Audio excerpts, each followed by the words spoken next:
Hello everybody, today I'll be painting a skeleton from the Undead range.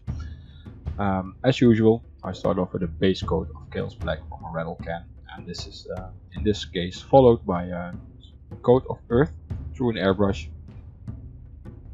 You can apply the coat with a regular paintbrush as well, but I just use an airbrush to speed this up. This is then followed by a wash of Airbrush Earthshade on the entire model. Just to put it on there nice and thick.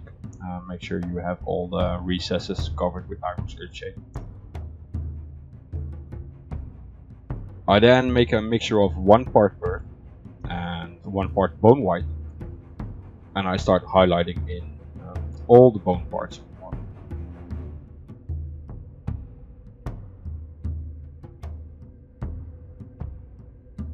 Because this isn't a really difficult model to paint, it doesn't have a lot of color variations.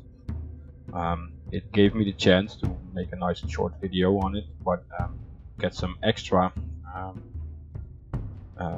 layers in on certain parts for some more effects. So once the coat has been highlighted on, I move on to a coat of 1 part earth and 3 parts bone white, and I start reinforcing this previous highlight.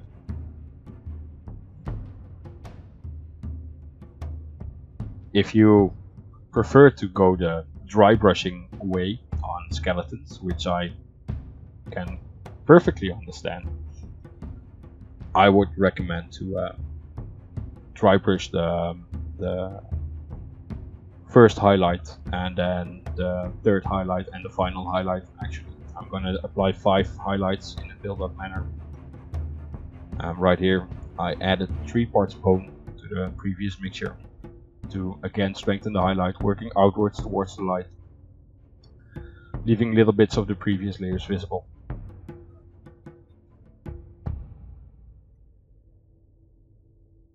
Since I don't have to paint an entire army of these guys. And actually, if I would have, I would still go this way, because I like this. I like this way of painting.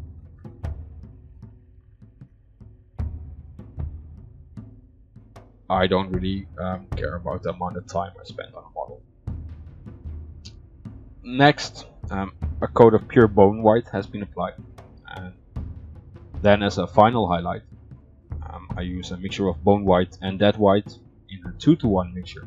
2 parts bone white and 1 part dead white. I don't want it to be too white. And this is painted on the outer sides of the model. As usual, I drag the paint out a bit towards the lightest point of the model.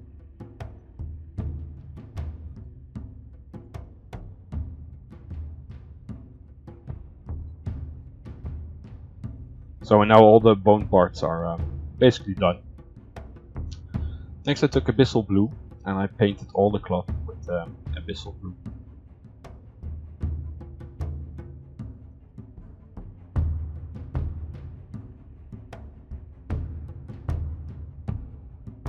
In case of a colored shield, I also applied this to the shield.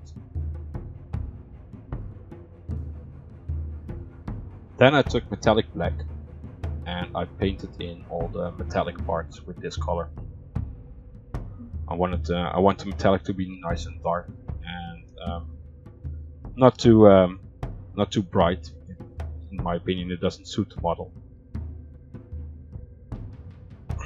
Then, using Nuln oil, I'm gonna wash both the cloth and the metallic parts.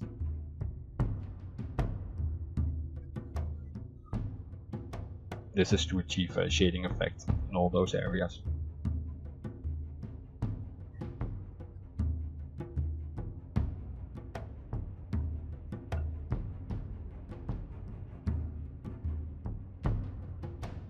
Once that's dry, I use Airbrush Earthshade and I apply a coat of that over all the metallic parts.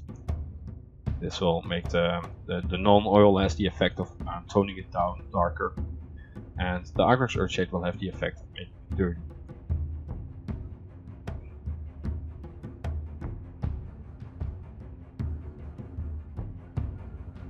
Next, I took gunmetal and the parts where I could, I dry brushed it on the metallics, and where I couldn't, I used a pretty heavy loaded brush, heavier than with a dry brush, and I brush it on, as you can see here. Just work towards the light.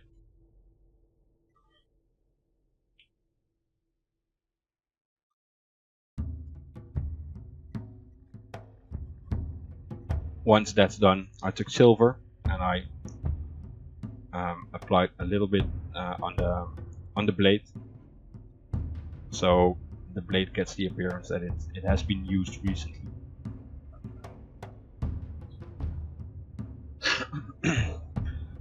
Next, I make a mixture of 3 parts abyssal blue and 2 parts turquoise, and I apply a fairly rough highlight to all the cloth parts. This is purely to outline where the highlights are going to be and to get the first basic effect in. You don't need to be super precise with this. It's not really a big deal if you miss a little spot or you go in a little bit too deep into the recesses. Just try not to go all the way into the recesses. Then by adding 3 parts turquoise, I'm going to strengthen the layers that I applied before, the layer that I applied before. Again, I do this in a manner with dragging the paint towards the lightest point, and usually hitting the parts a couple of times, or go over in several coats, making the coat a bit thinner with every go.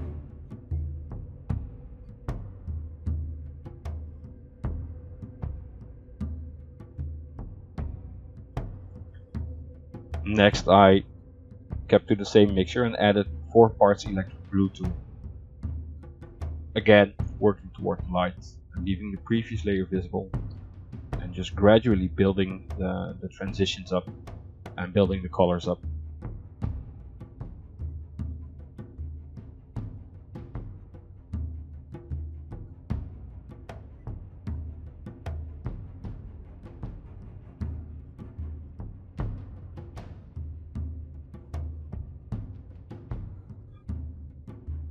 Once that layer has been applied, I took white and I added 2 parts of white to this mixture.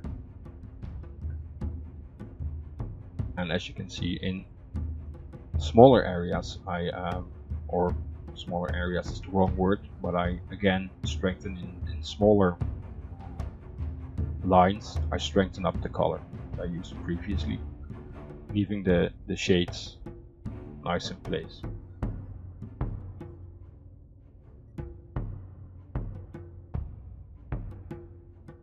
If you want to, or if you're getting a little bit of a too heavy color shift, you can either use this layer or the previous layer and tone it down with water a lot, make a glaze out of it, and just glaze a little bit of the color back in, so the transition smoothens out. Then I made a new mixture. This was consisting of 3 parts turquoise, 2 parts electric blue, and 1 part white. And I went over the same process again, with even hitting a smaller area on the model to build up the color even more brighter. Again, like due to the pretty much simplicity of the model, I now can show a bit more of this, of using several layers to get a smoother transition.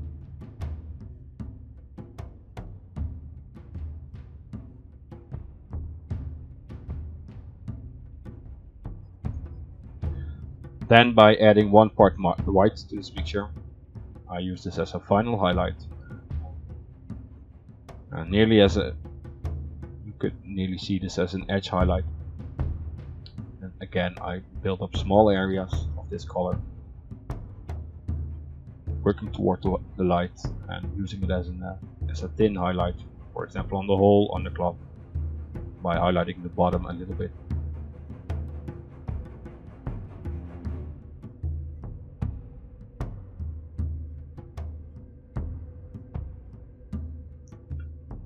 Then I made a mixture of 1 part black and 2 parts terracotta, and I painted the belt on the model.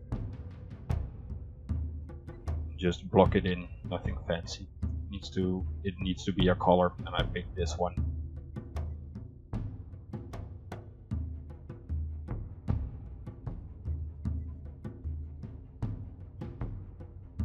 Then I used Victorian brass and I painted in all the bronze and copper golden parts.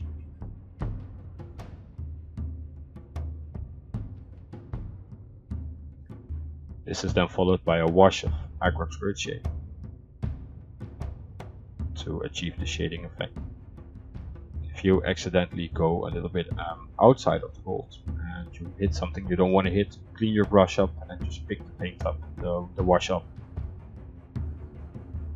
Using dwarven gold, I move on to a really thin highlight to all those golden parts.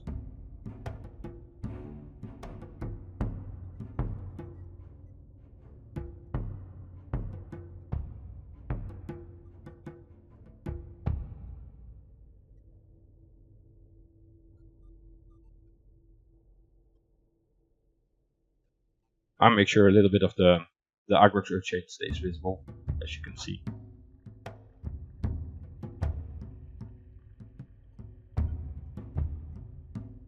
Then I took silver and I apply a highlight onto all those golden parts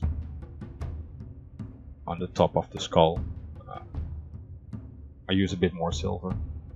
I make sure I stay on the upside of the skull, and the same goes with the studs on the model itself. I only try and get a thin line on the top of the golden stud.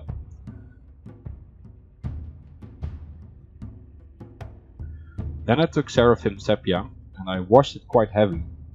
This makes the gold appear more dirty, and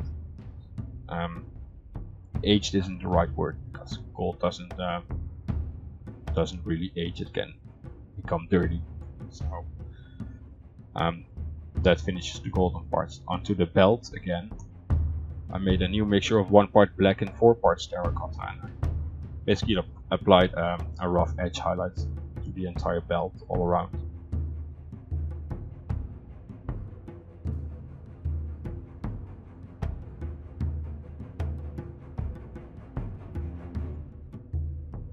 Then by adding 2 parts Beastie Brown, I am going to reinforce this highlight on the outside of the hips.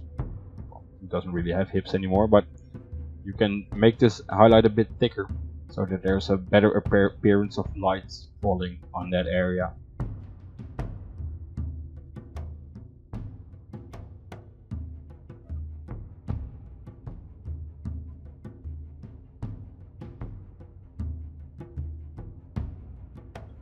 For the next layer, I added 1 part white to this mixture and I started to strengthen the edge highlight. Again, I do this following the same principle as the previous layer, working towards the light. And on the hips you can make this a bit thicker than on let's say the front and the back. Then by adding 1 more part white to this mixture, I strengthen it mainly on the hips, just so that you have the nice light effect there. And that finishes off the model. So I attach the shield to the model, and now you're looking at the end result. So guys, I hope you liked this video. Like, share and subscribe if you'd like to. Dislike if you didn't like the video. Please leave a comment on what you didn't like. Thanks for watching and see you next time.